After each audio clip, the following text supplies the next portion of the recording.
జ్ఞానస్వరూపులకు స్వాధ్యాయ ప్రియులకు నమస్కరిస్తూ 3వ రోజు సోపానాలు డాక్టర్ డి రేవతీదేవి గారు అపురూప జ్ఞానము మనకు అందించారు ట్రాన్స్లేషన్ ద్వారా.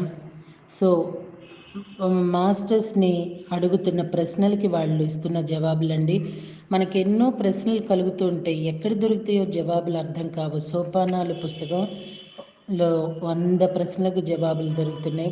మనకేం డౌట్ ఉందో మరి వెతుక్కుంటూ ఉందామా? ఈ 4వ రోజున పునర్జన్మలో నాకు నమ్మకం ఉన్నదని నేను అనుకోను, అసలు అది ఎలా సాధ్యం అనే దానికి వాళ్ళు జవాబిస్తున్నారు.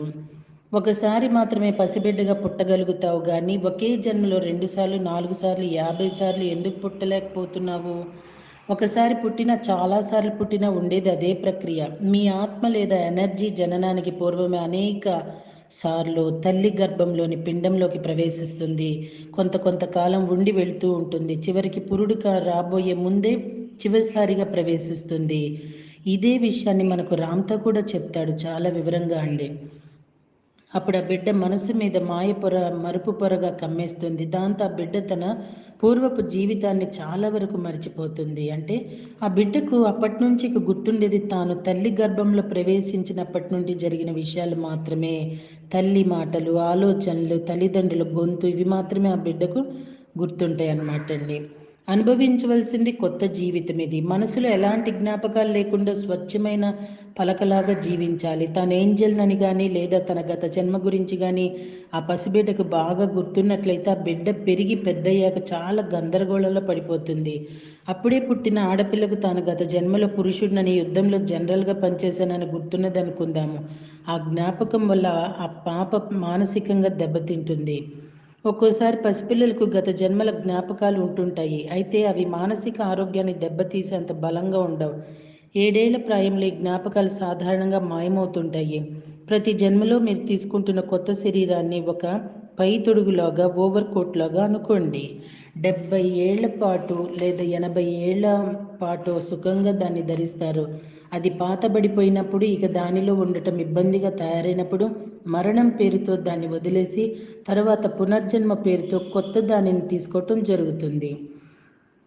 ఒక్కో ఓవర్ కోట్కి ఒక్కో రంగు ఉంటుంది. నలుపు, తెలుపు, పసుపు, ఎరుపు నమూనాలో కొంచెం తేడా ఉంటుంది. ఆడజన్మని, మగజన్మని కొన్ని జన్మలు సుఖంగా అందంగా గడుస్తాయి, మరి కొన్ని మామూలుగా గడుస్తాయి. అయితే ఒక విషయం గుర్తుపెట్టుకోండి, మీ శరీర వర్ణము, జీవిత నమూనా మీ కొత్త శరీరాన్ని ఏ విధంగా ఉపయోగించుకోవాలో అన్నీ మీరు ఎంచుకున్నవే.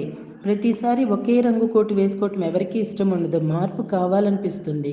అందుకే ఒక జన్మలో ఆఫ్రికాలో నల్లని యువరాణి శరీరాన్ని కోరుకోవచ్చు, మరో జన్మలో టిబెటన్ లామాగా ఉండే ఆసియా శరీరాన్ని కోరుకోవచ్చు, ఇంకొక జీవితంలో అమెరికాలోని రెడ్ ఇండియన్గా పుట్టాలని కోరుకోవచ్చు, లేదా తెల్లగా ఉండే ఆడ సినీతారగా పుట్టాలని కోరుకోవచ్చు. ఎన్నో రకాల అవకాశాలు, సంభవాలు, కాంబినేషన్లు ఉంటాయి. అనంతంగా పునర్జన్మ ఈ అవకాశాన్ని ఇస్తుంది. వీలైనన్ని జీవిత పరిస్థితులను మీరు అనుభవించటం అవసరం. అప్పుడే మీరు సంపూర్ణ మానవులు అవుతారు. దీని అర్థం ఏమిటంటే పేదరికాన్ని అనుభవించాలి, సిరి సంపదలను అనుభవించాలి, బాధను అనుభవించాలి, సుఖాన్ని అనుభవించాలి, పెత్తనాన్ని అనుభవించాలి, బానిసత్వాన్ని అనుభవించాలి, ఆడజన్మను అనుభవించాలి, మగజన్మను అనుభవించాలి.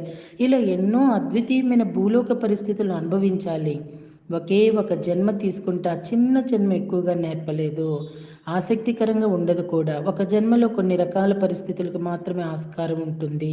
మరికొన్ని రకాల పరిస్థితులు రావాలంటే వేరే చోట వేరే జన్మ తీసుకోవాలి. అందుకే మనం ఎన్ని రకాల జన్మలు తీసుకుంటున్నాము. మళ్ళీ రేపటి రోజున మరొక ప్రశ్నకి జవాబు తెలుసుకుందాము.